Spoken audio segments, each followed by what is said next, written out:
Raoul Pal, the CEO of Clear Vision Finance and the former Goldman Sachs executive, just came out and said exactly why he's extremely bullish on XRP and says XRP is set for a huge run after this SEC case is over. And you're probably thinking, well, thanks, Captain Obvious. But in this video, I'm going to lay out exactly why he thinks that hundreds of millions of XRP is about to be purchased, and not just by one entity. And in some Bitcoin news, I'm also going to talk about an on-chain indicator that is signaling more bullish news for Bitcoin. So with the signal, I'm going to talk exactly where it sits right now and what that typically means to the price of Bitcoin in the near term. And finally, I'm going to talk about Solana in this video and how it just overtook Tether to become the fourth biggest cryptocurrency by market cap. So I'm going to tell you a little bit about why, how, and what else to look for if you're thinking about investing in Solana or some of its projects. Hey everyone, my name is Randy and welcome back to the Late Night Grind. Right now on this channel, I'm covering the Ripple versus the SEC case, even though it's suspiciously quiet regarding that right now, as well as other cryptocurrency news, investment markets, and personal finance. So if any or all those topics interest you, make sure you hit the subscribe button. Also hit that bell notification icon. That way YouTube will notify you when I release a new video. So if you're feeling generous today, I'd really appreciate it if you go ahead and give this video a big thumbs up and watch it all the way to the very end. Those are the two best things that you can do to support a YouTube channel. So if you do that, I'd greatly appreciate it. And in my next video, I'm also going to be discussing the $1.2 trillion budget plan that was just passed by the United States Congress. It's being sent to Joe Biden for signature. And it has something in there that you're going to want to pay attention to because it involves tax implications for the crypto market. So be sure to watch that video. All right, guys, let's jump into it. So first, I'm going to be talking about some of the Glassnode on-chain data analysis and data sets, specifically one signal indicator that is helping to paint a clearer picture of what's going to happen to Bitcoin in the near term. It's basically used to figure out what's going on underwater to explain why the price is what it is. So this specific figure is actually the network value transaction signal, and basically what it is, they take the 90-day moving average and divide it by the number of transactions on the Bitcoin network. And according to the chart, it's at an extremely low level right now, which the last time it was at these low levels was when Bitcoin was about to start rising last December. And if you remember what happened last December through last February, well, you'll know what could be about to happen to the price of Bitcoin. And just like all the other on-chain networks, it points to Bitcoin being undervalued. And not only that, it's actually another indicator that can clearly point to a potential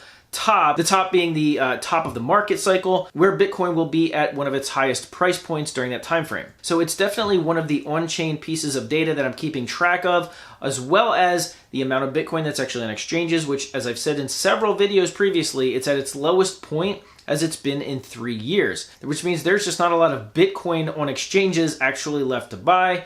If you know supply and demand, it means price goes up. And now I want to talk about another cryptocurrency that's been making big moves, and that of course is Solana. It's no stranger to this channel. I've been talking about it for a couple of months now.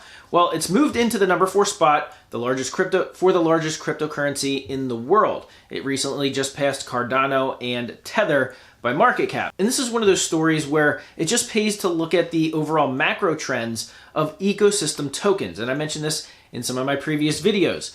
Ecosystem tokens are going to be one of those things where it might not be as stable of an investment as Bitcoin, but it's certainly not near as speculative as some of the micro cap or gaming or other decentralized exchange tokens that are actually out there. But being that on January 1st, Solana was $1.51 and now it's $244. If you think that ecosystem tokens aren't ones to look at, I don't really know where else to point you. But as I discussed in my previous video with gaming and fan tokens, about to hit decentralized exchanges en masse, if you have a little bit extra money and you have a little bit higher of a risk tolerance, then those tokens may be the ones that you actually want to look for. I mean, that is if you're actually just bored with the predictable, boring old 4-year market cycle that Bitcoin goes through. So if you do want to look at some smaller micro cap applications, yeah, you might want to do so on the Solana network because that is clearly a growing ecosystem. In fact, I looked a few up and some of their most popular ones that are really starting to trend. Number 1 is the Kermit Exchange,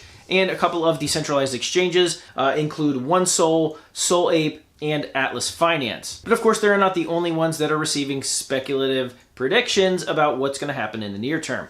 So Raoul Pal, he is a former Goldman Sachs executive, and he is a and he is very much involved in the crypto space. Of course, he loves to do interviews and make these wild predictions. He's predicting 250,000 for Bitcoin this market cycle, along with a $22,000 Ethereum price during this market cycle. Well, he was recently in an interview talking about XRP, talking about the Ripple case versus the SEC, and what could happen after that case is over. Well, it seems that a growing number of people believe that Ripple is going to win this case versus the SEC. The SEC seems to be fading a little bit in how aggressively they're trying to approach it, but it's been very quiet the last couple of days. Next time we should hear something is actually from Judge Netburn. There are a ton of outstanding motions, and I'm really looking forward to hearing what some of those answers are going to be. But nonetheless, when he was talking about XRP and actually what exchanges are going to have to do when they decide to go ahead and relist XRP, specifically the ones in the US, like Coinbase, when there is a massive buying surge of XRP, which there will be when this case is over, these exchanges are going to have to actually go and buy massive quantities of XRP. And he's talking hundreds of millions of XRP because that's essentially going to be the amount of liquidity they're going to need to not just sell the XRP, but also have it for exchanging as well. My guess is that the whale alert on crypto Twitter is actually going to start talking about the hundreds of millions of XRP that is being moved from an unknown wallet to an exchange. And yeah, after this Ripple case with the SEC is over, you're going to start to see those alerts come across Twitter a lot more frequently. But he also talked about something that I thought was really interesting. He was actually talking about Bitcoin and the market cycle and what he thinks is going to happen, and his predictions, there weren't as much of a deep dive analysis as Benjamin Cowen goes through when he's talking about his market cycle predictions. But Raoul Pal says that he believes that this market cycle is going to be a longer one. And in fact, he believes that there's going to be not one, but two crashes for Bitcoin and Ethereum, and that it's actually going to have essentially three tops. The one that happened in April, the one that's going to happen at the end of December, and then another one that's going to happen in the spring. It sounds like it's kind of out of left field, but at the same time, it also sounds plausible, especially if you're looking at some of the information that Benjamin Cowen goes through in his market cycle analysis. But here's why it's not necessarily out of left field, because some interesting things are going to be happening early in 2022. The speculation is that Ethereum 2.0 will finally have been released, or at least very close to it.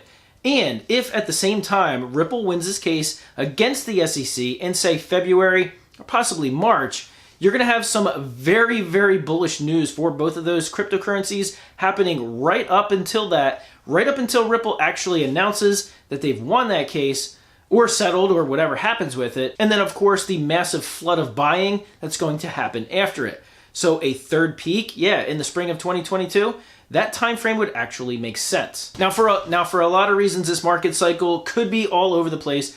Bitcoin's top might be completely different from what Ethereum and XRP's top is. When this alt season, it may actually come in between those two. It may happen after that. Who knows what's going to happen? All I know is the time frame on this market cycle is going to be completely different than the ones from 2013 and the one from 2017. So if you want to follow along with that market cycle story, along with the Ripple versus the SEC story, you're going to want to make sure that you are subscribed to the Late Night Grind channel. And if you're new to the channel, go ahead and visit the community tab. I put up polls up there on a weekly, sometimes daily basis.